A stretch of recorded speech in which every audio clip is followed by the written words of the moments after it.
So what I'm going to do now is I'm going to create a dashboard, a quick, with the amount of time that we have, I'm just going to create a really quick one just to show you what we're able to do with Power BI.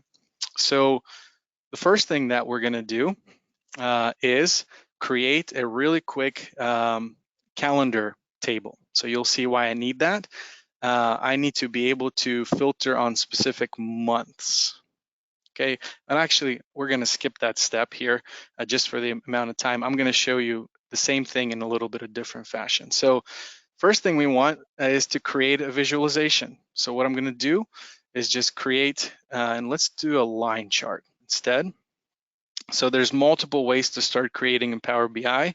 You can start clicking visualizations, you can start clicking the fields and things will start getting created, or you can go to insert and then new visualization. So that sort of function is all over the place in Power BI. So here I have my graph. So what I want to do is bring in the axes. So what we're going to do is bring document amount. We're going to find document amount, and there's a lot of fields in here. Here's document amount. Okay, and at the bottom, we're gonna do, let's do document date. Okay, so there you could see what it did is it's doing the date, but it's doing it in a hierarchy, and I could either disable that or I can embrace it. So here I'm gonna disable it and show you. So here are my sales. It's by individual transactions, so that's not too helpful, right? So what I will do is go back to the date hierarchy, and I'm gonna go get rid of year, and I'm gonna get rid of quarter. Okay, and it's just gonna show me. Actually, let's just do it for date. I apologize. We're actually gonna filter this data. Is what it's gonna help us. So that's my sales, right? And we're gonna be able to zoom in on specific periods down here. Let me create another visualization, and we're gonna show, that's kind of total sales, right? And just showing our sales activity. This one here is gonna show our sales by a specific customer. And actually, I wanna see the top 5 customers by sales, for example. So what I'm gonna do here is I'm gonna bring in customer name, which is also on this table. Customer name, and we're going to make this, we're going to make it here. So, and then sales, once again, we're going to just bring in document amount. Okay, so here, what we see is literally all of our sales, but there's a lot of customers, right? So what I want to do is I want to actually see only the top 5, and this kind of gets into the filtering function of Power BI. So let me show you that. So there's this filter pane. And what I'm able to do is filter on it's pretty dynamic. There's different layers to the way I could filter things. So here, what I'm gonna do is I'm gonna filter on the customer name by clicking this little drop down on customer name, and I'm gonna go, instead of basic filtering, I'm gonna go to top N filtering.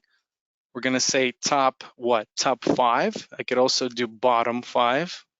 I'll do top 5, and the field that we're gonna use to calculate the top customers is going to be the value of the value of the sales. So I'm going to just take sales and drag it in here, and I need to click apply filter here. Here you go. You see my top 5 customers. It's kind of it's you could see what the amounts are, but to see it even further, I can go to my formatting here on this visualization and add some data labels, and that shows me my sales. So this is my top 5 sales. So let's go ahead and change the title to that. So here, top 5 customers by sales. You can see that changed right on this visualization. And I could change many other things like colors in here, the size of the font. I can do a lot of things in here. Okay, so that's our top 5 customers. Let's create just a couple more, and we'll create some slicers, and we're going to be able to publish this report here. So here, let's create just a card. We're going to use this card. We're going to put in here just the total amount of sales. So what I'm going to put in here is just document amount right in the field. Okay, so 2.6 million. Okay, and what I'm going to do on the visualization, on this visualization, is this. Let's see. And they recently changed in this last version. I'm still getting used to it. They just changed it pretty drastically, how this looks. So if you download the latest version of Power BI, it should look like this, but if you have the older version, your looks a little bit different. Actually here, display units. I want to see the full amount. And actually, I want to convert the document amount to be a currency. So by clicking it here, I can change it to a currency, and I can get rid of the decimals by just clicking here and go from auto detecting decimals to just 0. Sorry, and it's loading a little bit on me here. Okay, so here, document amount, and I go click once up. There you go, 0, and that should change my value. So 2.6. So remember, there was all kinds of other documents in here. So I just want to look at just orders, for example, and I could use this additional filtering function. So notice I could either filter on the visualization itself, or I can filter on pages or on all pages. So I might have multiple pages down here, so I could put a filter on all of them if I wanted to. I'm just going to filter on this one page because we have one page report. I'm going to find a field named SOP type, which is just the document type, drag it into here. And what we're going to do is actually select only orders. Okay, so these are my orders, and the total amount is $1 million. So now let me just show you quickly. I'm going to show you the slicers. We're going to add a function on here to be able to slice this data, and this is where the interaction comes in, and this is why I love Power BI. So here, what I'm going to do is put in the date first. So document date is what we're doing. Okay, notice it gave me a range. Then I'm going to add one more, and that's going to be customer, and I'm going to add a slicer, and I'm going to just put in the customer name here.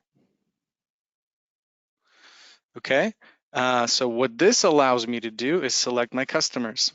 So I'm going to add the ability to actually select all, and I could do that by doing the slicer setting. Actually here, it's slicer header. Again, I apologize, it's because it's new here. There's got to be a selection here. Slicer setting, options. Here you go. It was hiding from me, selection. And I want to go to show select all. And that's going to allow me to select all of them. Okay. So notice here's the interaction, right? So I've created a sales dashboard. I know it's super quick here, but what it's going to show me is my sales. And now because I've created a slicer, I'm able to slice this data. Look what's going to happen to the data as I change the date on it. This is where the interaction comes in. So the user of this report, once we publish it, is going to be able to do this. Whatever slicer you've set up, they're going to be able to slice the data. So let's say I wanted to look at sales just for one of my customers. So let's go to Plaza One, for example, our top customer. If I click it, now it's showing me my total sales, and I can also see the end, right? Or how we're doing in sales with this customer. I can add all sorts of trend lines in here as well. And I'm looking at the full range of data. So I'm going to just select all. That's the power of being able to interact with your data. You could also just click on visualizations and it does the same thing. here. Pretty powerful. Just imagine the sort of KPIs you can set up in here, and cards and graphs and all sorts of things.